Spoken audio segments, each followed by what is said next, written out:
الرؤوف ظفر صاحب. جی احمد الرؤوف صاحبہ آپ ہیں؟ عبد الرؤوف؟ ہاں جی. یہ تو احمد الرؤوف پڑھ گئے تھے شاید. نہیں جی غلطی لگ گئی ان کو. اچھا ان کو دیکھ کے غلطی لگ گئی. بڑی بھاری غلطی لگی ہے.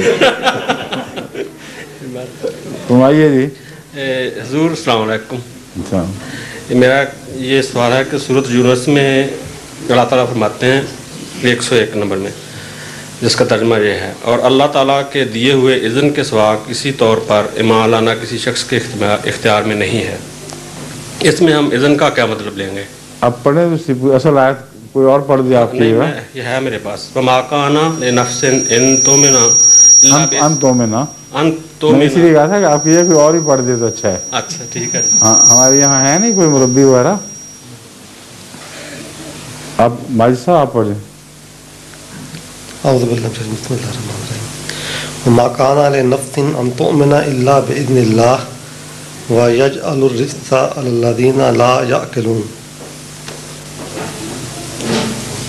دو تین آیتیں اوپر نیچے بھی پڑھیں نا تاکہ مضمون کا موقع سمجھ آ جائے. ایک ہی لکھے کانے کے ہاں قرآن سے نکالیں، قرآن کی نکالیں. آپ کا جو سوال ہے اس کا تو واضح جواب مختصر ہے، اس کے لیے نہیں میں جانچ کر رہا، لیکن قرآن کریم کی بعض آیات کو اصل مفہوم دیکھنا چاہیے کہ سیاق و سباق میں کیا ہے. اللہ تعالیٰ اس موقع پر کیوں ایک خاص مضمون بیان فرما رہا ہے، اس لیے میں اس کی پہلی اور دوسری آیات دیکھنا چاہتا ہوں. جہاں تک اذن کا تعلق ہے، اذن میں اجازت کا مفہوم بھی داخل ہوتا ہے، اور یہ جو حضرت مسیح صلی اللہ علیہ وسلم کے شہر پتہ بھی نہیں ہلتا بغیر اس کی رضا کے. یہ حضرت مسیح علیہ السلام کا ہے یا حضرت مسلم موعود کا ہے؟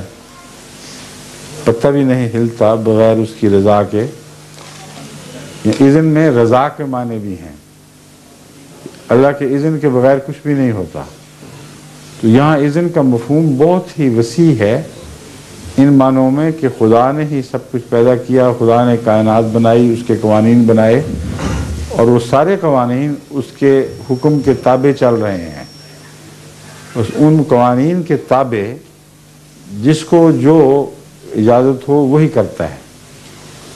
لیکن یہاں وہ معنی نہیں ہے کہ خدا تعالیٰ زبردستی کسی کے دل میں ایمان اذن کے ذریعے ڈالتا ہے، یا جو کافر ہوتے ہیں وہ اس لیے ہوتے ہیں کہ خدا نے ان کو اذن نہیں دیا تھا. یہ معنی اس لیے غلط ہیں کہ قرآن کریم کی دوسری آیات واضح طور پر ان کے برعکس مضمون بیان کر رہے ہیں. اس لیے اذن کا معنی اجازت اور موقع محل کے مطابق کچھ اور معنی کرنا ہر انسان کے اپنے اختیار میں نہیں، بلکہ قرآن کے حوالے اور اس کی تائید ہی سے معنوں کی اجازت ہے، ورنہ نہیں. جہاں تک دوسرے پہلوؤں کا تعلق ہے، اس میں قرآن کریم میں ایک بات تو خوب کھول دی ہے کہ کسی پر جبر نہیں ہے. لا اکراہ فی الدین، دین میں قطعاً کوئی جبر نہیں. اب اس کے بعد اذن کا معنی وہ کیا جائے کہ حکم کے بغیر کوئی مانتا نہیں، تو یہ تضاد پیدا ہو جائے گا. اور جبر کے بغیر دین کا خود بخود اپنی مرضی سے ماننا یا انکار کرنا، اس کے اگلے حصے میں ہے فَمَنْ شَاءَ فَلْيُؤْمِنْ وَمَنْ شَاءَ فَلْيَكْفُرْ. جو چاہتا ہے وہ ایمان لائے، جو چاہتا ہے انکار کر دے. تو اتنی وضاحت کے بعد اس آیت میں اذن کا کوئی دوسرا معنی لینا، یہ قرآن کریم اجازت نہیں دیتا. وہ قرآن کریم فرماتا ہے کہ ہم ہمارے بعض حصے بعض دوسروں کی کو تقویت دیتے ہیں. بعض جوڑے ہیں ہر آیت کے، ان جوڑوں کے وجہ سے مضمون محفوظ رہتا ہے. اسی میں آپ کو اس لیے سمجھا رہا ہوں کہ اذن کا معنی ایسا لینا جو قرآن کی دوسری آیات سے متصادم ہو، ٹکراتا ہو، جائز نہیں ہے. بس اذن وہاں ان معنوں میں استعمال ہوگا کہ انسان کی زندگی انسان کے ہاتھ میں ہے، خدا کے ہاتھ میں ہے. اس کے ارادے کسی حد تک اس کے ہاتھ میں ہیں، لیکن زندگی کا پتہ کوئی نہیں کس وقت ختم ہو جائے. اس لیے جس شخص کے دل میں خدا تعالیٰ نیکی دیکھتا ہے اس کو مرنے نہیں دیتا جب تک وہ ایمان نہ لے آئے، مگر زبردستی نہیں، ایک رحم کے طور پر اس کا اذن آتا ہے کسی کی تائید میں جس کے دل میں نیکی دیکھتا ہے۔ اللہ تعالیٰ فیصلہ فرماتا ہے کہ زندگی تو میرے ہاتھ میں ہے، اس کو میں نے بلانا ہی بلانا ہے، قانون قدرت کے مطابق اس کا وقت آ رہا ہے، تو مرنے سے پہلے پہلے اس کو توفیق بخش دیتا ہے۔ یہ معنی مومن ایمان میں اذن کا ہے، سمجھ گئے؟ آگے اب وہ آیات پڑھیں۔ آپ کی بات ختم ہو گئی، اب میں اپنے لیے سننا چاہتا ہوں اس کا سوال تھوڑا۔ ابھی اور بھی ہے؟ اچھا جی، اعوذ باللہ من الشیطان الرجیم، بسم اللہ الرحمن الرحیم۔ ان الذین حقت علیہم کلمات ربک لا یؤمنون ولو جاءتهم کل آیۃ حتی یروا العذاب العلیم ولو کانت قریۃ آمنت فنفعها ایمانها الا قوم یونس لما آمنوا کشفنا عنہم عذاب الخزی فی الحیات الدنیا۔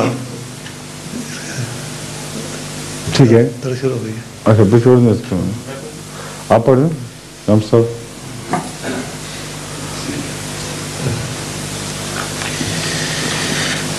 اعوذ باللہ من الشیطان الرجیم، بسم اللہ الرحمن الرحیم۔ ان الذین حقت علیہم کلمۃ ربک لا یؤمنون ولو جاءتهم کل آیۃ حتی یروا العذاب العلیم فلولا کانت قریۃ آمنت فنفعها ایمانها الا قوم یونس لما آمنوا کشفنا عنہم عذاب الخزی فی الحیات الدنیا ومتعناہم الی حین ولو شاء ربک لآمن من فی الارض کلہم جمیعا افانت تکرہ الناس حتی یکونوا مومنین وما کان لنفس ان تؤمن الا باذن اللہ ویجعل الرجس علی الذین لا یعقلون۔ اور دیکھیں یہاں سیاق و سباق میں وہ سارا مضمون خود ہی قرآن کریم میں کھول دیا ہے جو میں بعض دوسری آیات کے حوالے سے آپ کو سامنے بیان کر رہا تھا، انہی آیات میں موجود ہے۔ اب ایک ایک کر کے پڑھیں، میں بتاتا جاتا ہوں ان کو۔ ان الذین حقت علیہم وہ لوگ جن پر خدا تعالیٰ کا یہ فیصلہ صادق آ چکا ہے کہ وہ ایمان نہیں لائیں گے، وَلَوْ جَاءَتْهُمْ كُلُّ آیَةٍ حَتَّى يَرَوُا الْعَذَابَ الْأَلِيمَ، یہاں تک کہ وہ جو بھی نشان دیکھیں وہ انکار کرتے چلے جائیں گے یہاں تک کہ وہ دردناک عذاب کا وقت آ جائے جب ان کو بلا لیا جائے گا۔ ایک منٹ سمجھانے دیں، یہ جو حقت ہے وہ کلمہ ہے، یہ قرآن کریم نے شروع میں ہی سورہ بقرہ میں بیان فرمایا ہے کہ وہ لوگ جو ایسے ہیں کہ وہ فیصلہ کیے بیٹھے ہیں کہ ہم نے نہیں ماننا، ان کے دلوں پہ خدا مہر کر دیتا ہے، اور وہ فیصلہ جو ان کا ہے وہ اذن بن جاتا ہے اللہ کا کہ اب اگر تم ضد کرتے ہو اور بار بار آیات کا رد کرتے ہو اور ارادہ کر چکے ہو کہ ہم نہیں مانیں گے، تو ان پر خدا کا یہ کلمہ صادق آ جاتا ہے کہ ہم زبردستی کسی کو مومن نہیں بنائیں گے۔ یہ جو بات کا مضمون ہے اگلی آیت میں آ رہا ہے کہ اللہ تعالیٰ یہ فیصلہ چاہتا اگر تو ہر ایک کو بنا سکتا تھا، یہ اللہ تعالیٰ فرما رہا ہے۔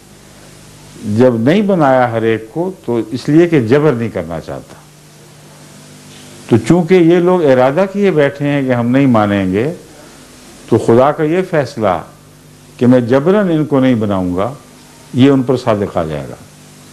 سمجھ گئے؟ اب پڑھیں اب۔ فلولا کانت قریۃ آمنت فنفعها ایمانها الا قوم یونس۔ اب اس کی مثال دیکھیں، بالکل کھل گئی۔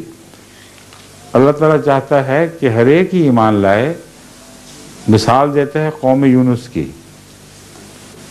کہ قوم یونس کی طرح کیوں نہیں ہو جاتے باقی لوگ بھی، کہ وہ ایمان لے آئے تھے تو ان کے متعلق خدا کی طرف سے جو عذاب کا قطعی فیصلہ تھا وہ بھی ٹال دیا گیا، اور پھر ان کو کافی دیر اس سے ایمان کی حالت سے استفادے کی توفیق ملی۔